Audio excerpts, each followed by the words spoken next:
지금 여기 앉아 있는 거 아닙니까?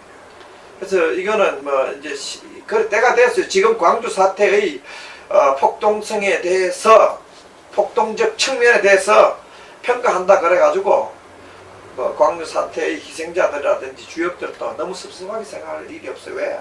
그런 측면이 있고, 또 광주 사태의 명분이 있고, 또 시대의 추세가 있고, 또 그것이 또 이게 소외된 지역 호남이라든지 이런데 긍정적인 또 측면도 있고, 뭐 이 세상에 왜 호남이만 나오면 그 앞에 소외된이 붙어요?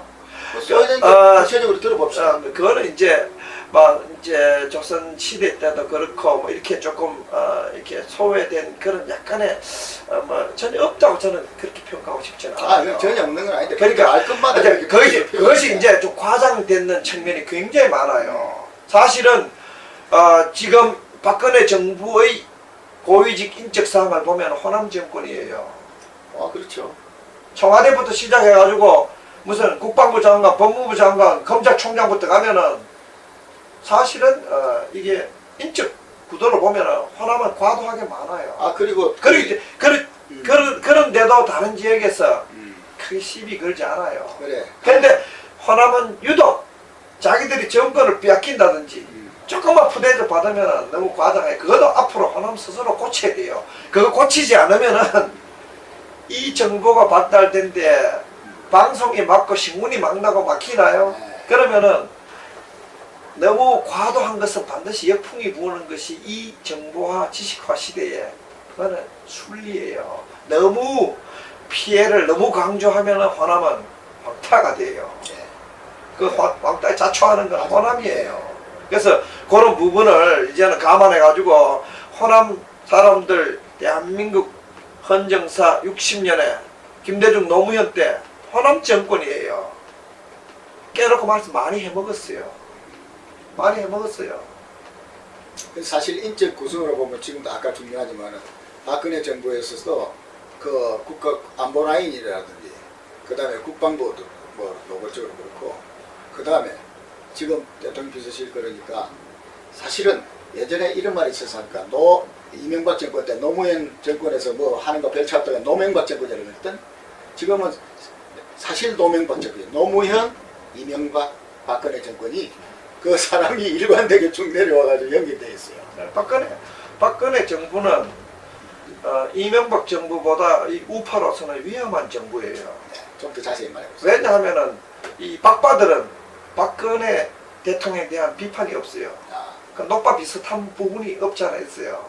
고로 이 박근혜 대통령이 지역적으로 편향적이라든지 혹은 이념적으로 우파가 용납될 수 없는 길을 간다든지 대북 정책에서 용납될 수 없는 굴복을 반복해도 박근혜 정부의 핵심적 지지 세력이 침묵해버리기 때문에 사실은 이명박 정부 때는 조금 좌편향 된다든지 하면은 친박 세력이 비판이라도 했지만은 지금은 그냥 아무런 통제 없이 박근혜 대통령이 지역적으로 이념적으로 해로운 길을 갈 수가 있는 그런 구도가 되어 있어요. 그래서 우파는 박근혜 정부를 성공시키기 위해서 또 지역적으로 이념적으로 건강한 길을 가게 하기 위해 가지고 박근혜 정부에 대한 비판을 이명박 정부 때부터 더 많이 해야 돼요. 그런데 박근혜 정부 비판하는 사람 거의 없어요. 농객들도 없고 없어요. 항상 그 정부 초기에 그래가지고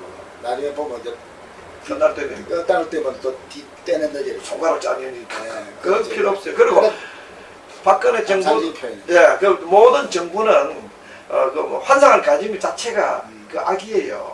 정치는 그냥 혼탁한 거예요. 약간의 명분 속에 뒤에는 정치인들의 탐욕밖에 없어요. 이 대한민국의 민주정치가 가장 실패한 이유는 정치가 무엇을 나라를 구하리라고 착각하는 데서 오는 거 말이에요. 정치인 지금쯤 저런 국회 저런 막말로 한번 합시다. 인간 쓰레기 같은 사람들이 정치하는 거는 자기들의 탐욕 수준이지 국가를 구할 수준은 못 돼요. 그러니까 이 민주주의가 오래되면은 반드시 중무 정치가 된다고.